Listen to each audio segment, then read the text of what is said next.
Hello everyone, welcome back to my channel at the rate Keeping for Study.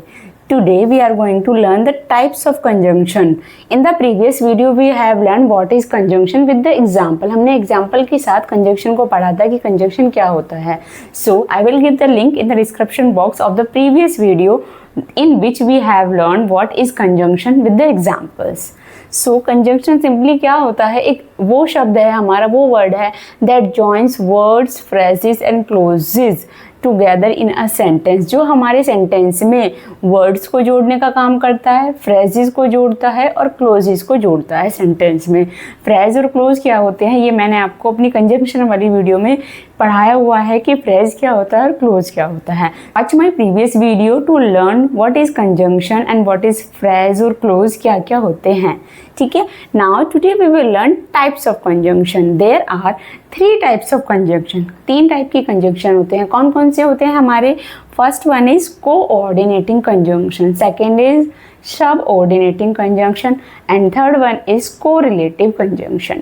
ये 3 types ये होते हैं. और कौन कौन से वर्ड्स इनमें आते हैं जिनको हम अपने सेंटेंस में जोड़ने के लिए यूज़ कर रहे हैं? वो आते हैं हमारे कोऑर्डिनेटिंग में फैन बॉयज. एफ ये इसकी शॉर्ट ट्रिक है. इसका F4 क्या होता है? 4 ए से एंड, नॉर, बट, और, yet, so these are the words which are used in coordinating conjunction. तो इसको हम डिटेल में पढ़ेंगे आगे वीडियो में. So stay tuned with me to learn all these 3 types in detail. Next है हमारा सबऑर्डिनेटिंग कंजंक्शन. कौन कौन से वर्ड्स यूज़ करोगे आप? बिकॉज, बिफोर, इफ, दो, although, unless, until, since, while, when. तो ये हमारे सबऑर्डिनेटिंग कंजंक्शन हो गया. थर्ड है हमारा कोरिलेटिव कंजंक्शन. कोरिलेटिव कंजंक्शन में हमारे जो वर्ड्स हम यूज़ करते हैं वो पेयरिंग वाले होते हैं. दे वर्क इन पेयर, वो पेयर में काम करते हैं. जैसे ईदर और, neither nor, not only but also, both and, whether और. तो ये पेयरिंग वाले वर्ड्स हैं जिनको हम कोरिलेटिव कंजंक्शन में यूज़ करते हैं. So let's start to learn all these 3 types of conjunctions in detail. So let's start with the first type, that is coordinating conjunction. So the first type of a conjunction is coordinating conjunction. Coordinating conjunction क्या करता है? हमारा connects 2 equal parts. हमारे sentence में 2 equal parts को जोड़ने का काम करता है, वर्ड्स को, फ्रेजेस को और इंडिपेंडेंट क्लोज को. कोऑर्डिनेटिंग कंजंक्शन में सिर्फ हम इंडिपेंडेंट क्लोजेस को ही जोड़ने का काम करते हैं. मैंने आपको प्रीवियस वीडियो में कंजंक्शन की वीडियो में पढ़ाया था कि clauses are of 2 types. Clause हमारे 2 टाइप के होते हैं, डिपेंडेंट और independent clause. For example if I say if it rains, अगर बारिश होती है तो आप मुझसे पूछेंगे तो क्या? तो ये सेंटेंस क्या डिपेंडेंट क्लोज है, क्योंकि ये क्लोज अपनी मीनिंग देने के लिए, अपनी बात कहने के लिए दूसरे क्लोज पर डिपेंड होता है. इफ़ इट रेन्स, तो जब एक क्वेश्चन रेज हो, सो अगर बारिश हुई तो क्या होगा? तो आप ये पूछेंगे ना. तो इसके बाद जब हम एक क्वेश्चन रेज होता है तो वो अपने आप में एक डिपेंडेंट क्लोज होता है, यानी कि वो अपनी बात कहने के लिए दूसरे क्लोज पर डिपेंड है. तो कौन सा क्लोज हो गया वो? If it rains, dependent clause. अब इसके बाद हमने बोला if it rains I will not go to school. I will not go to school, मैं स्कूल नहीं जाऊंगा. ये इंडिपेंडेंट क्लोज है क्योंकि ये किसी भी क्लोज पर डिपेंड नहीं है. कंप्लीट मीनिंग अपने आप में दे रहा है. I will not go to school, मैं स्कूल नहीं जाऊंगा. तो इसके बाद कोई भी क्वेश्चन नहीं आएगा, यानी कि अपने आप में यह क्लोज स्वतंत्र है, इंडिपेंडेंट है. If it rains dependent clause है, I will not go to school independent clause है. तो इस तरीके से इसमें हम सिर्फ इंडिपेंडेंट क्लोज को ही रखते हैं जोड़ने के लिए. इसमें हमारा डिपेंडेंट क्लोज नहीं आता है. डिपेंडेंट क्लोज को इंडिपेंडेंट क्लोज से जोड़ने का काम हमारा सबऑर्डिनेटिंग कंजंक्शन में होता है. कोऑर्डिनेटिंग कंजंक्शन में ये काम नहीं होता है. कोऑर्डिनेटिंग कंजंक्शन में सिर्फ हम इंडिपेंडेंट क्लोजेस को ही जोड़ते हैं.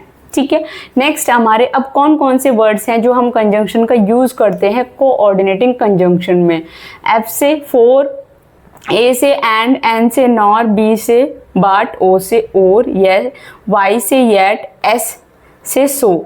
तो फॉर, एंड, नॉर, बट, और, येट, सो इन कंजंक्शन का यूज़ हम करते हैं. इसकी शॉर्ट ट्रिक है, इसकी हमने फर्स्ट लेटर्स को उठा लिया है यहाँ से, FANBOYS, फैन बॉयज़.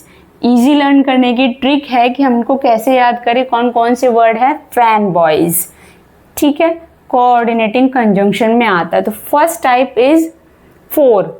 फॉर का यूज हम कहाँ पर करेंगे, जहाँ पर भी हमें अपने सेंटेंस में रीजन शो करना है, किसी भी चीज का क्या रीजन है। जब हम रीजन की बात करेंगे तो हम फॉर का यूज करेंगे। For example, he must be tired for he has been working all day. He must be tired, वह थक गया होगा। तो इसका क्या रीजन है, वो क्यों थका होगा, रीजन बताने के लिए for he has been working all day, क्योंकि वह पूरे दिन काम कर रहा था। पूरे दिन काम करने के कारण रीजन पता चला है ही मस्ट बी टायर्ड। तो जहाँ पर भी हमें उसके थकने का कारण क्या है, for he has been working all day. तो जहाँ पर भी रीजन की बात करेंगे वहाँ पर हम फॉर का यूज़ करेंगे। फॉर का यूज़ हम सेंटेंस के सिर्फ मिडिल में करते हैं। फॉर की तरह ही हम सब ऑर्डिनेटिंग कंजंक्शन में बिकॉज का भी यूज़ करते हैं। अब बिकॉज का मीनिंग भी क्योंकि होता है, फॉर का यूज़ भी मीनिंग क्योंकि ही होता है। दोनों का यूज़ हमारा क्योंकि के लिए हो रहा है, रीज़न बताने के लिए होता है। तो फॉर का यूज़ हम सेंटेंस के मिडिल में करते हैं, जबकि बिकॉज का यूज़ हम सेंटेंस के स्टार्टिंग में भी कर सकते हैं और मिडिल में भी कर सकते हैं। इसी सेंटेंस को हम ऐसे भी लिख सकते हैं, he must be tired because he has been working all day. क्योंकि फॉर और बिकॉज दोनों का यूज़ सेम है रीज़न बताने के लिए, ठीक है, लेकिन जहाँ पर हम कैजुअल लैंग्वेज की बात करते हैं तो हम बिकॉज का यूज़ कर रहे हैं, और जहाँ पर हम लिटरेरी वर्क्स के लिए यूज़ कर रहे हैं रीज़न बताने के लिए, वहाँ पर हम फॉर का यूज़ करेंगे। सिर्फ इनमें यही डिफरेंस है, बाकी हम दोनों का ही यूज़ रीज़न बताने के लिए करते हैं। नेक्स्ट है हमारा एंड का यूज़ हम कहाँ कर रहे हैं, एडिशन के लिए, यानी कि when we want to add two ideas, when we want to add one idea to the another, एक आइडिया से दूसरे आइडिया को कनेक्ट कर रहे हैं, जोड़ रहे हैं, तब वहाँ पर हम एंड का यूज़ करेंगे। इसका मीनिंग क्या होता है, और। इसका मतलब क्या होता है हिंदी में, और। For example, she likes apples and mangoes, उसको एप्पल भी पसंद है और क्या पसंद है, मैंगोज भी पसंद है। तो इस तरीके से एंड का यूज़ हम टू सिमिलर आइडियाज़ को जोड़ने के लिए करते हैं। Next example, she is smart and hard working, वह स्मार्ट भी है और हार्ड वर्किंग भी है। तो यहाँ पर हमने एंड का यूज़ कर उसकी दो क्वालिटीज़ बता दी हैं। सिमिलर आइडियाज़ हैं, उसकी दोनों ही क्वालिटीज़ है, वो स्मार्ट भी है और हार्ड वर्किंग भी है। So when we want to add two similar ideas in a sentence then we use and conjunction.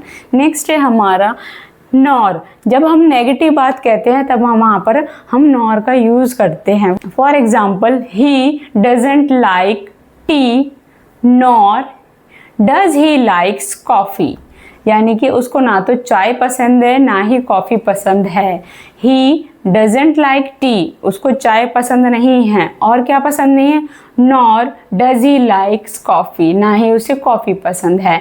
तो यहाँ पर हम इस सेंस में नॉर का यूज़ करते हैं जब हम बात करते हैं किसकी, ना तो ये पसंद है और ना ही वो पसंद है। सो नेक्स्ट है हमारा बट का यूज़ हम कहाँ करेंगे, कंट्रास्ट की, यानी कि जब हम अपनी सेंटेंस में विपरीत बातें कह रहे हैं, विरोधाभास को शो करना है हमें, तब हम बट का यूज़ करेंगे।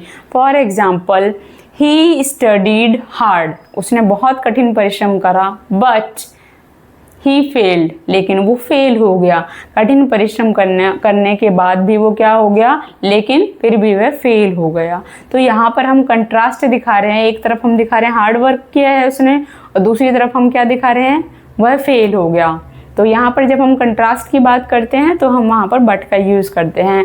ही स्टडीड हार्ड, उसने बहुत कठिन परिश्रम करा, बहुत मेहनत से पढ़ा, बट ही फेल्ड, लेकिन वह फेल हो गया। नेक्स्ट एग्जाम्पल है हमारा, ही इज़ रिच, वह बहुत अमीर है, बट नॉट हैप्पी, लेकिन वो खुश नहीं है। तो यहाँ पर विपरीत हो रहा है, वह बहुत अमीर भी है लेकिन फिर भी वह खुश नहीं है, लेकिन वह खुश नहीं है। He is rich but not happy, लेकिन खुश नहीं है।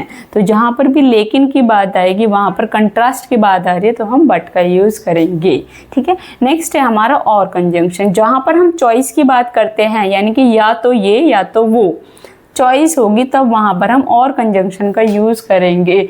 For example, would you like और कॉफ़ी, क्या तुम्हें चाय पसंद है या कॉफ़ी पसंद है। यानी कि यहाँ पर हम चॉइस दे रहे हैं लेकिन नेगेटिव में नहीं होकर वो पॉजिटिव में चॉइस होगी, तब हम वहाँ पर और कंजंक्शन का यूज़ करेंगे। ठीक है, नेक्स्ट एग्जाम्पल हमारा और का हो सकता है, यू कैन राइट और टाइप द रिपोर्ट। तुम रिपोर्ट को या तो टाइप कर सकते हो या फिर लिख भी सकते हो। यू कैन राइट लिख भी सकते हो और या फिर टाइप द रिपोर्ट या फिर टाइप भी कर सकते हो। तो यू कैन राइट और टाइप द रिपोर्ट में हमने चॉइस दी है या तो लिखने की या टाइप करने की, या फिर हमने चॉइस दी है कि तुम्हें चाय पसंद है या कॉफ़ी पसंद है। तो इस तरीके से जब हम चॉइस की बात करेंगे तब हम और कंजंक्शन का यूज़ करेंगे। नेक्स्ट है हमारा येट, जहाँ पर अनएक्सपेक्टेड कंट्रास्ट होगा, यानी कि जिसकी उम्मीद भी ना हो, अनएक्सपेक्टेड होगा।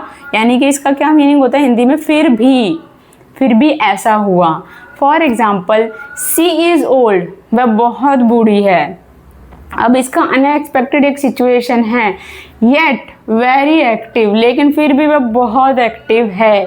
लेकिन कि यानी कि यहाँ पर कंट्रास्ट की बात होती है, जैसे बट में होती है कंट्रास्ट की बात, लेकिन वो अनएक्सपेक्टेड होता है, तब हम वहाँ पर येट का यूज़ कर सकते हैं। सी इज़ ओल्ड, बहुत बूढ़ी है, तो क्या आप एक्सपेक्ट कर सकते हैं कि वो एक्टिव भी हो सकती है? नहीं ना। तो वहाँ पर अनएक्सपेक्टेड कंट्रास्ट जब हम शो करेंगे तो हम येट का यूज़ करेंगे। She is old yet very active. Next example है हमारा, इट वॉज कोल्ड, बहुत ठंड थी। इट वॉज कोल्ड, बहुत ठंड थी। अब इसका एक अनएक्सपेक्टेड सिचुएशन हम शो कर रहे हैं यहाँ पर कंट्रास्ट में।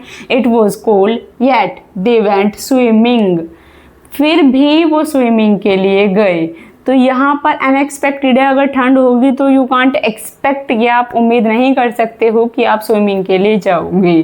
तो जहाँ पर भी हम अनएक्सपेक्टेड सिचुएशन की बात कर रहे हैं और कंट्रास्ट है, ठंड होने के बाद भी आप क्या कर रहे हो, विपरीत विरोधाभास शो कर रहा है ना ये, कि उसके बाद भी वो स्विमिंग के लिए गए, तो यहाँ पर हम येट का यूज़ करते हैं। It was cold yet they went swimming.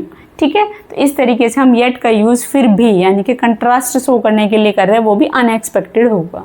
ठीक है, नेक्स्ट है हमारा सो।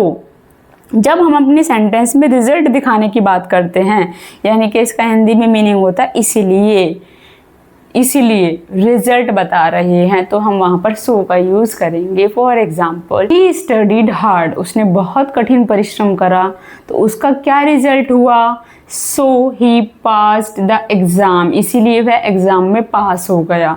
तो हम जहाँ पर रिजल्ट शो करेंगे, एक काम जो एक सेंटेंस में एक क्लोज में एक काम हो रहा है और उसका परिणाम क्या हुआ, उसका रिजल्ट क्या हुआ, उसने कठिन परिश्रम किया, सो ही पास द एग्ज़ाम, उसका परिणाम हुआ कि वो एग्ज़ाम में पास हो गया। तो रिजल्ट शो करना है, so we use so conjunction in our sentences. Next example है हमारा, इट वॉज रेनिंग, बारिश हो रही थी, सो तो क्या हुआ उसका result, we stayed home, we stayed inside, तो हम घर के अंदर ही रुक गए। तो जब भी हम रिजल्ट शो कर रहे हैं, बारिश होने का क्या परिणाम हुआ, क्या रिजल्ट हुआ, कि वो घर के अंदर ही रुक गए। It was raining so we stayed inside, इसलिए हम अंदर ही रुके थे। तो यहाँ पर भी हम रिजल्ट की बात करेंगे, वहाँ पर हम सो का यूज़ करेंगे। So this is all about the coordinating conjunction. So in the next video we will learn subordinating conjunction in the detail. So please stay tuned with me and watch my all the videos of conjunction. In the next video we will learn subordinating and correlative conjunction. So stay tuned with me and subscribe my channel. Thank you. Bye bye.